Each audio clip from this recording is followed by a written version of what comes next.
Muchas gracias, señor presidente. Bien, este proyecto, señor presidente, como bien se ha señalado, es una moción de la senadora Lili Pérez, el senador Antonio Horvath, el senador Jorge Pizarro, el senador Eugenio Tuma y quien habla, y es parte de la denominada Agenda contra los Abusos.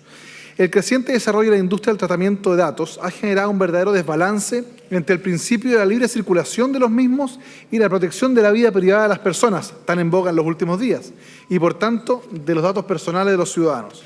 Hoy por hoy resulta común ver en Internet avisos de venta de bases de datos con indicación de domicilio, RUT, actividad laboral, formación académica e incluso algún tipo de discapacidades. En fin, un conjunto de información que permite segmentar a cada ciudadano en razón de su comportamiento mercantil, afección de salud o patrimonio.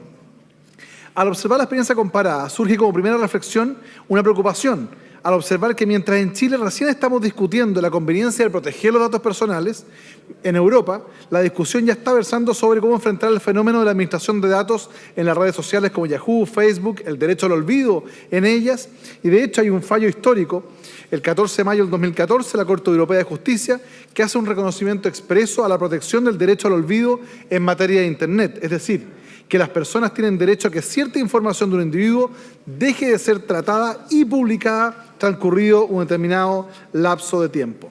Así las cosas, Chile, en reiteradas oportunidades, se le ha advertido de parte de la organización OCDE que Chile no es un país seguro en materia de protección de datos personales, lo que ha obligado a legislar al respecto. Hoy día, el tratamiento de datos, particularmente comerciales, es un tratamiento bastante negativo. Es decir, solo hoy día los registros de información recopilan la información negativa o incumplimientos de los ciudadanos, más no los cumplimientos, es decir, la información positiva. Por su parte, la Ley 19.628 sobre protección de la vida privada es un instrumento que ha sido superado por la realidad económica nacional y también mundial, toda vez que circunscribió en su discusión legislativa la prohibición de publicar la información que denomina caduca, es decir, aquella información que adolece de veracidad porque ya ha transcurrido un lapso de tiempo. Pero tal como se señala, la prohibición que se estableció el legislador en aquel momento, en la Ley 19.628, es la prohibición de publicar, más no la prohibición de usar. Y en la práctica lo que ocurre es que muchos ciudadanos, hombres y mujeres, son víctimas de su historia comercial y mercantil.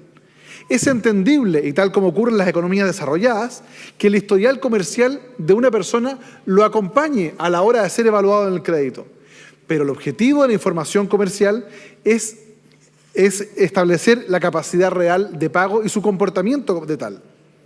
Pero el paso del tiempo es un elemento, y así lo reconoce el profesor Palazzi y la doctrina y jurisprudencia internacional, como un elemento también de caducidad de la información. Se ha permitido de una forma determinada, en algunas legislaciones, que transcurridos un plazo de 5, 7 o 10 años, según la legislación, los registros de información comercial procedan a ser borrados y se prohíba su utilización, en razón de que no se entiende que la información sea veraz y permita, efectivamente, de manera objetiva, evaluar el riesgo de crédito de una determinada persona. Por eso, señor presidente, este proyecto de ley, esta moción, lo que hace justamente es circunscribir el tiempo en el cual podrá estar vigente una determinada información comercial y tiene por objetivo, para decirlo fácil, borrar la información o denominados históricos, que muchas veces condicionan de manera injusta la vida mercantil o las opciones de crédito de muchos ciudadanos. Este proyecto será de una gran aplicación práctica, porque permitirá, por ejemplo, para aquellos jóvenes que en su etapa de estudiantes quedaron como deudores de un crédito estudiantil, de un crédito de educación, pero que con posterioridad lo han incluso repactado o lo han pagado, puedan salir de esta información que hoy día les impide ser sujetos de crédito. ¿No parece lógico, señor presidente, que nuestro país a estas alturas del desarrollo no tenga considerado en su legislación el denominado derecho al olvido? Esto no es una innovación, esto es la adecuación de nuestras normas a la experiencia práctica de las normas internacionales. Estados Unidos, Canadá, Francia, España, Argentina, Uruguay, Brasil, Paraguay, son economías que contienen el denominado derecho al olvido y que, como señalaba anteriormente, en plazo de 5, 7 o 10 años, establece la imposibilidad de utilizar esa información y publicarla. Cuando hablamos del derecho al olvido nos estamos refiriendo a una expresión más específica del principio de finalidad y supresión de los datos y de la protección de la vida privada. Se trata de que los datos sean usados legítimamente para el fin que se autorizó su tratamiento, sin que ello signifique que permanezcan en el fichero ad eternum. Por el contrario, se busca que cuando se agota la finalidad o pierde sentido su tratamiento, éste sea olvidado o eliminado como si éste nunca hubiera existido. Es una expresión del derecho de supresión, tal y como lo señala claramente el fallo argentino de 12 de noviembre del 99 que consagró el derecho al olvido. Este derecho al olvido ha sido debatido fundamentalmente en dos áreas: los datos personales en las redes sociales y también los datos comerciales. En este contexto, Chile, como se ha dicho, existen normas que solo se limitan a enunciar estos datos y a regular cómo debe hacerse el tratamiento, sin que exista una consideración expresa del derecho al olvido. Solo el artículo 18 de la Ley 19.628 y el artículo 10 del Decreto Supremo 950 de 1928 contienen normas sobre imposibilidad de comunicar datos caducos, es decir, aquellos datos que han permanecido en un fichero por más de 5 años. ¿No parece lógico, señor presidente, que la legislación permita hoy día que una persona que ha cometido un crimen deleznable, como la violación de un menor con resultado de muerte, una vez que cumple su condena y transcurran 10 años, hoy puede borrar ese antecedente criminal y en su certificado de antecedentes figurará sin antecedentes? Más la legislación hoy vigente no permita borrar una deuda, aun cuando ésta haya sido pagada.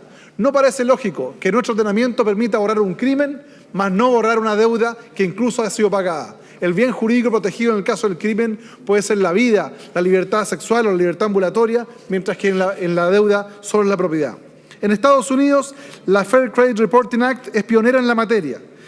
En el Reino Unido, informes crediticios están normados por la Consumer Credit Act, secciones 157 y 160. Establece un plazo de 6 años. La legislación francesa establece también en el Banque francés un plazo de 5 años. La ley española de 1999 establece también el derecho al olvido 6 años.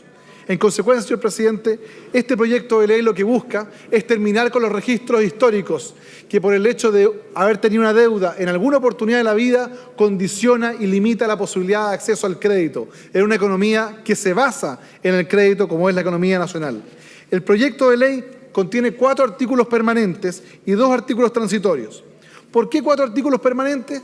Porque hemos decidido modificar la Ley General de Bancos, la Ley General de Cooperativas, la Ley de Cajas de Compensaciones y la Ley 19.628 sobre protección de la vida privada. No queremos que nunca más una institución bancaria o una caja de compensación nos diga que no se aplica la Ley de Protección de Datos Personales porque sus leyes son orgánicas constitucionales. Argumento que no tiene ningún valor, pero que lo han esgrimido en los juicios en tribunales. Este proyecto de ley establece más un régimen de sanciones que va desde las 100 a las 1000 unidades tributarias mensuales para cualquier institución que violente y vulnere la protección de datos y en este caso violente el derecho al olvido. Y para crear un incentivo positivo se sanciona solidariamente al funcionario del banco, caja de compensación o cooperativa que utilice esta información de manera ilegal. Señor presidente, este es un proyecto de ley que va al corazón de millones de chilenas y chilenos y que va a permitir terminar con los registros históricos que tienen ahogados a millones de chilenos que no pueden acceder a un crédito por el solo hecho de haber quedado debiendo en alguna oportunidad de su vida. He dicho, presidente.